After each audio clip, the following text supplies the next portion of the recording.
than classes in the past. I warned most of you if you were here last week or if I saw you throughout the week to eat dinner first, because this is all about sugar. My whole goal today is to get you set up to go home and make Christmas gifts for your family. Okay? These are things that I make quite often for my family. They're fun recipes, and it's a lot easier than you think. You just gotta know what you're doing. So go to your spun sugar recipe. The candy thermometer goes a little hotter than your meat thermometer. That's why you want a candy thermometer when you're working with sugar. So when we're working with sugar, we've got a few different temperatures we're going to look for. We're going to talk about what each of those temperatures mean. But this takes a little bit of time to raise to those temps. So I'm going to get it going first, okay? So for our spun sugar, we're going to start out with sugar, corn syrup, and water. The water is just going to kind of give the sugar and corn syrup a vessel to dissolve in and work in. You want to stir it as little as possible. We're just going to kind of incorporate it. I'm going to let that get going. I'm going to take my candy thermometer. If your tip is touching the bottom, you're not going to get an accurate reading, okay? So, if I go like this, I think you guys can see it best. My tip is in there, but it's not touching the bottom, and you can still see the numbers on the side, okay? So depending on what level you cook the sugar to, will depend on what the final product will look like. I just want to take a peek at what we're coming to now. You can see it's climbing pretty fast. Right now we're about 200 degrees. This is hot. Be careful, do not touch it to your skin. It'll burn instantly and it's really hard to get off right away. And then we're gonna get to our clear liquid phase. Now that's closer to what we're gonna work for today. This is where you would get to toffees, that nice, hard, smooth sugar. You're not gonna have any crystals left, and you are going to be 100% sugar at this point. No water left in it whatsoever, okay? So that's what our goal is to get to today. What you're gonna need is some kind of equipment to drape the sugar over, okay? I'm gonna show you what I do here. At home, you can use a bowl, you can use cups to spin it over. You'll see what I'm talking about in a minute, but I'm gonna take a pan, 2 handles over the top. All right, I'm gonna oil up my surface. Simple food coloring to dye them, get really cool colors. Now, the spun sugar. At this point, if you wanted to do the sugar glass, pour this over a surface and let it harden. And then just pick it up and crack it. Drop it, crack it, it looks like glass. It's a lot of times around the summer, I will do beach glass with it, which is really cool. People like that. So if you look at your recipe, it says right now to put this in an ice bath. You can definitely put this in an ice bath to start the cooling process. It's a little cool in here today, and I'm using kind of cooler equipment, so I'm gonna skip the ice bath step. But you notice I am just giving it a few to come down a couple degrees. At this point, this is pure sugar, no water in it, nothing. If you pull this up right now, you see I don't have smooth beads. I'm gonna let it cool just a few minutes, and then it'll start getting a little smoother. See how quick that's happening? We went from drops to... Alright, so I'm getting the nice, smooth. This is where it gets fun. You want to whip back and forth, fast.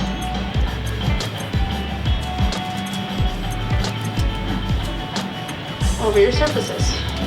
Can you guys see those threads starting to form? They're literally cooling in air.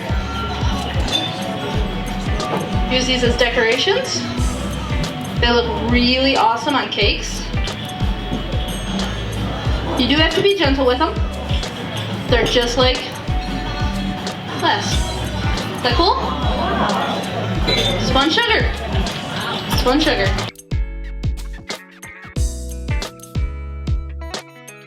Your recipe is for a chocolate covered cherry fudge. That is one of the fudges on your table. Can you guys tell the 3 different textures in those fudges? We're going to talk about how I got those 3 different textures, okay? So, first of all, we've got our sugar.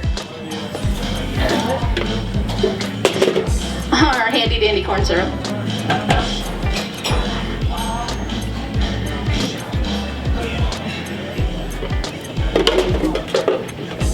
And our cream.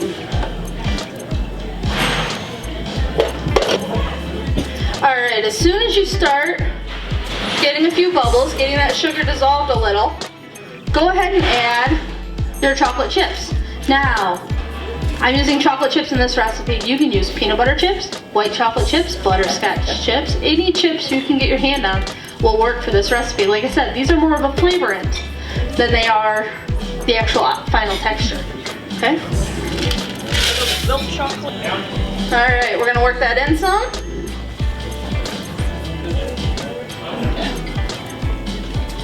Now look at the fudges in front of you. Chocolate one is obviously the chocolate chips. The peanut butter one, peanut butter chips, easy. The maple one, can you guys tell that that's a maple? Yeah. Maple pecan, yeah. That is white chocolate chips. I used white chocolate chips as my base and then added a flavor into it because white chocolate is very mild and you can use that to flavor. All right, this is gonna come up very fast. The fudge you can stir a lot more. Don't worry about the fudge. Now when you go to fudge shops, Mackinac Island, across the street, Kilwins, things like that, you see them working the fudge, right? We're gonna essentially do the same thing, but we're gonna cheat with bowl instead of a marble table. What they do are marble tables that are cooler, and that cools the fudge and works the air into the fudge and kind of slowly hardens the fudge. We're gonna essentially do the same thing, but we're gonna do it by hand here, okay? Just to get ready, I'm gonna spray my pan. We're about 220, 230 right now. See how fast that's moving? Your chocolate covered cherry fudge recipe says to use maraschino cherries diced and patted dry. That is a big thing. Pat them dry, work them dry. If you get that extra moisture in them, you're gonna get a softer fudge that'll fall apart on you. You can add candies. I really like a white chocolate fudge with crushed up candy cane. That's an awesome one for the holidays. Just about anything you can substitute in for that cherry. Like I said, we really wrote these recipes so that you could be very diverse with them. Change out your chocolate chips, change out your vanilla flavoring. We're gonna add the vanilla in a minute. No, it's not the vanilla. The vanilla in a minute. You can change out your vanilla for a different extract. You can change out, obviously the maple one, I changed out the vanilla for a maple extract. Things like that. Just change out the ingredients a little bit, but keep the sugar the same. At this point, you're gonna add whatever your extract is, vanilla, and butter. The butter's just gonna smooth it out, give it a nice texture. Yeah, butter's on. Then you're just gonna work it in. We wanna bring this down several degrees. I believe your recipe says down to 110. 120, 130 is doable still, but as low as you can bring this down. You see it's starting to firm up as she brings it down? This is the most time-consuming part, but stay with it, work with it, okay? Awesome, I'm coming in at about 130 right now, so we're gonna go ahead and pull it. You want a nice, even surface. That way it cools evenly, and again, that way you don't get chunks in it, you don't get crystals in it. See how that's firming up already? 2 hours, refrigerated, and you'll get a nice fudge.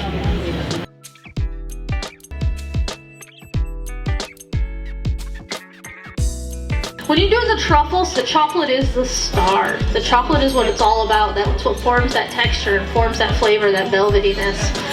So I like to use a relatively good quality.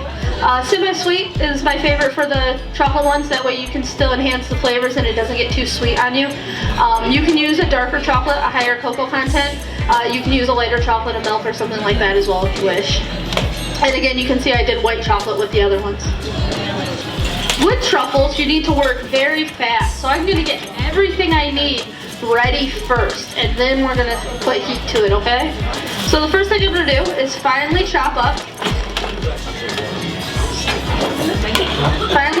my chocolate. All right, then once you get that chopped up, you're gonna throw it in a bowl. I would not recommend using plastic for this, glass or metal. The first step forward is heating your cream. You want to simmer your cream, but take advantage of simmering that cream. That's how you can infuse flavor into it. You guys will smell all that fresh orange in just a minute. So depending on how much flavor you want in this, would depend on how much orange zest you would put in it. I actually put 2 oranges in the ones you guys have on your table. That helps you. And if you wanted to do a herb right now, what you would do is just chop it up. Alright, so while Katie's chopping chocolate, I'm going to get the cream simmering. And you can dip these in chocolate if you want to create a nice shell on them. I chose not to today because I wanted to stick to a little bit more of the original. My cream is simmering. You can see it's taken on some of that orange. Alright, at this point I'm also going to take the chance to, instead of putting the vanilla in, put a little orange liqueur in it. Your mint raspberry one is actually the mint leaves simmered here and raspberry liqueur to flavor it. Alright, you're going to let that sit for just a minute. It's going to start melting that chocolate slightly. And then you're going to slowly work it. You're going to let that hot cream melt that chocolate for you. There are definitely truffle recipes out there where you heat the chocolate, where you melt the chocolate and the cream together.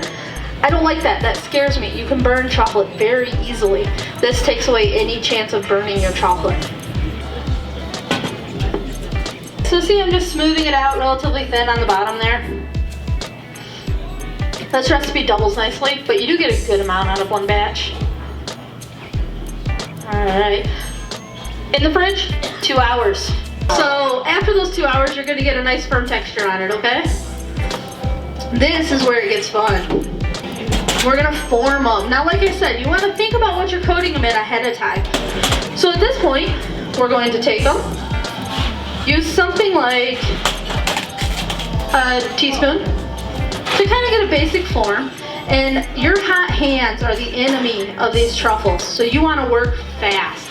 You're going to form it, you're going to quickly roll it. Like I said, we're after the shape of truffles that you find on the ground. We don't need a perfect ball. And then into your coating. And into an airtight container. There you go. Nice, easy truffles.